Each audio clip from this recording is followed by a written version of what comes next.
testing the Super Adventure S KTM. What a weapon. The GS 1200 at the minute. The water cooled one, first one, 2013. So I'll give one of these a punt, see what it's like.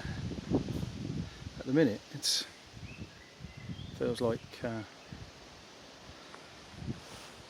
it's like motorcycling evolved. The power in this thing, I mean, an adventure bike this big just has no right to have that much power. It's absolutely insane. Immense fun. But if I'm honest, at the minute, having just got off it, oh no, I've done about 15 miles on it. I'm not too sure for me personally whether I actually even need that much power. You know,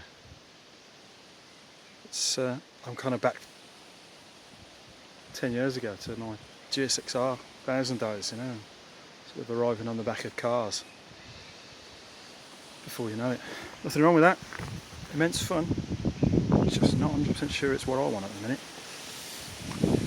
But it is an absolute delight to ride.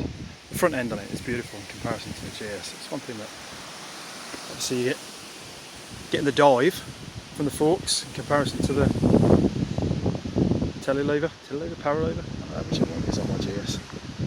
It's, you know, a bit of whatever you're used to, isn't it? But, and they're certainly the 21st century of dashing, isn't it? You know, that's the gold standard now for what a motorcycle dash needs to look like. One of those crappy unreasonable clocks that we get on the GS. I haven't even looked at any of this stuff yet, so I don't know if you can hear this video because of the wind noise, but we'll see. Let's have a look through some of this info. Maybe we'll go into one of those sets. Trip, general info, date, odo, blah blah blah. Loads of stuff. Tire pressure monitors. Crikey, very accurate. 2 decimal places. Impressive. Warnings. Yeah. So motorcycle.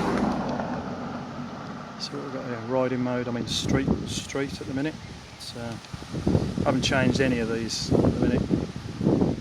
Ride mode. That's the engine power. So yeah, rain.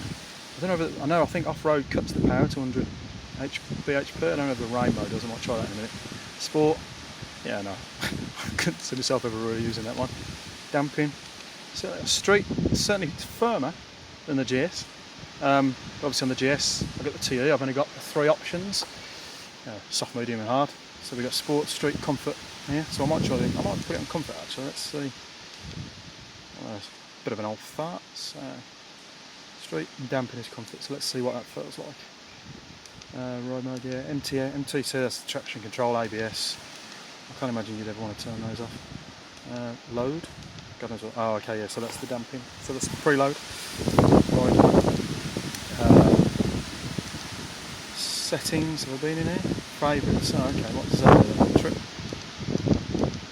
Speed, average speed, date, odo, oil temp. Oh okay, so what can we have these on? So if I put one of these, let's do, I don't know, trip one, set that. Does that appear on the front screen or something? Quick selector, what's that then? Damping, ride mode, general info, ABS. Okay, so let's say ride mode, I don't know. One thing I've found with this, I mean one of the things I absolutely love on my GS is the cruise control. But with this cruise over here, I sort of expected to be able to just sort of, you know, flick it on and off. On the GS you just, you know, on, off. And then obviously you've got the setting, like on this one where you can flick it to the left, which sets a speed. But what I've noticed with this, now it may be that obviously I haven't read the manual, you know, I might just have this wrong, but it looks like what you have to do is, firstly you have to be on a closed throttle, so you have to be off. I found it just wouldn't work for me, and I've realised that you actually have to be on a closed throttle before the cruise will even kick in. So even if you sort of sit here sort of trying to sort of enable cruise, if you've got the throttle open, it just won't work. But what you've also got to do, you've got to sort of turn the cruise on. Oh, it's not going to come up on there, but you turn cruise on and you just get a little indicator up on here, same as the GS. So that says that cruise is enabled. It's not actually on, it's just there to be used.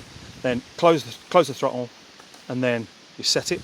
But that then sets it, the cruise will then go to whatever speed you set at the point where you turned it on, if that makes sense. So like on the GS, it's just on, and by default, it's on at the speed that you're currently doing. So you're putting through a village, you're like, all right, okay, back it off to 30, whack the cruise on, and then just put it through the village on the cruise. Whereas that, it doesn't seem that you'll be able to do that on this. It seems that you sort of have to go, you know, if you were doing, the last time you used the cruise, you were doing 70 on the motorway, sort of turn the cruise on, click, it'd immediately try and take you up to 70, you'd then have to sort of, you know, back it off, or turn cruise off completely, turn it back on so then the time is the default speed is reset, and then hit it to turn it on. And I've turned all sorts of lights on that. Could be that I've got that completely wrong, so, you know, RTFM. But that's what it seems like at the minute. Siggy socket down there for your power. Chain drive. I haven't had one of them for a while.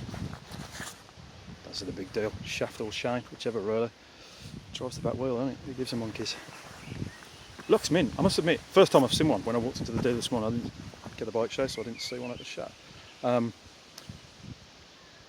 was expecting that, you know, the front end, it's immediately sort of got the same kind of large sort of style and presence as the GS, you know, at the front end. Handlebars are narrower there. Slow speed, just turning and just tracking a line through corners. This is much nicer than my GS. The GS tends to sort of, I call it tram lining. Tyre pressures are right before anyone sort of does, but it just general tram lining. But the bike has a tendency to sort of want to try and track a line on a corner as you're going through, slow speed and high speed to many degrees. And you've got to sort of almost give it a bit more than you think you would do, whereas this just tips straight in on its nose, real easy. I mean, what you're looking at here essentially is a sports bike. It's a sports bike in an adventure bike frame. That's what it is, in every sense of the word. It's insane. Insane in a good way. There's those bug eye lights. Most people don't like them. I think they look really nice actually. I think the front end looks mint. Mirrors are really good. No vibration and good visibility. Brakes, yep, sound. Slam them on and you smash your head off the screen. Yeah, I haven't tried out. haven't tried out the ABS or anything. I've got no intentions of. I'm not sure what that is down there. Is that the oil? Is that water or? Yeah. Okay. There's the oil level down there. Second centre stand. This is a bit worrying. It's a demo bike, 600 miles. You'd certainly want to be, if you're buying one yourself, you certainly want to be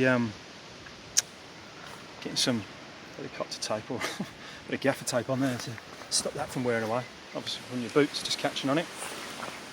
I guess this is all the luggage mounting stuff. I'm not sure if I did get one, I'd go for the KTM stuff. It's people affectionately call them the bread bins. So I'm not too sure they're held in particularly high regard. The Varios, I absolutely love the Varios on my GS. They're so practical. You know, they're just brilliant. You know, they don't increase the width of the bike at all. So yeah, I'd sort of look to get, you know, throw my Oakley roll top over the top of that. Just stick some, just look at putting some soft panniers on it or something for trips. Yeah. Adjustable screen.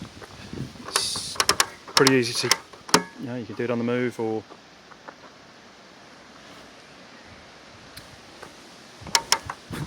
so still, yeah. Quite as slick as the GS, but I keep comparing everything to the GS, you know. But it's at the end of the day, I'm looking at one of these. I've already got a GS, so as much as I like my GS, none of the changes. So you know, it's all I've got to compare it to, really. So. But I'm of the opinion. You know what? I'm doing all this talking. I bet you can't hear a word I'm saying to this, can you? With this wind. They're such different. These are such different bikes. You know, obviously this is sold up against the GS, and I tend to sort of think it's just two different types of riding. I think someone that buys this is looking for something different from their riding to what someone that buys a GS. It's a case of just whether, you know. I mean, thinking about it, you know, this does everything a GS does. But then if you want all of that extra power, it's got it there on tap. is it a bad thing that there's more power there than I want at the moment, you know? I'm worried that I would end up just doing something silly with the damn thing. Yeah, it's a thing of beauty. I tell you what, it's a bit worrying now.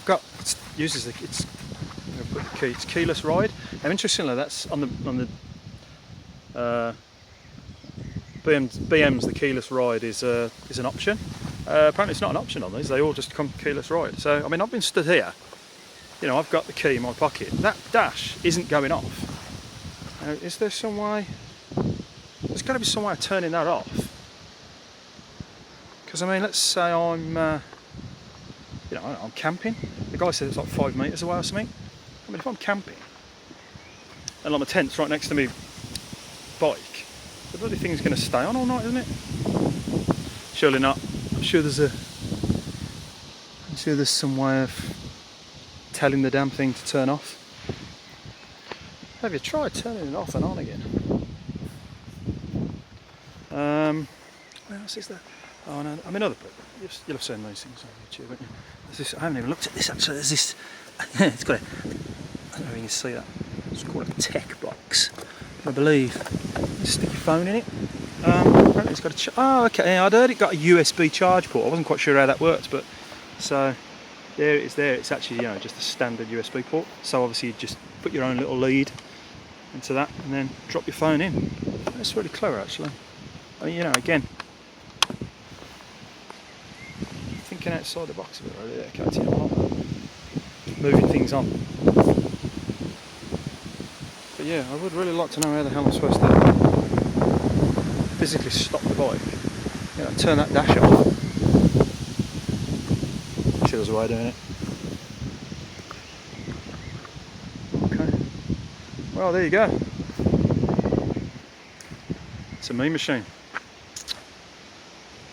If you're thinking about buying one, yeah, go test it. You're not going to be disappointed. Whether it's right for you, whether it's right for me, who knows? It's a damn weapon. Fun one of that. Right.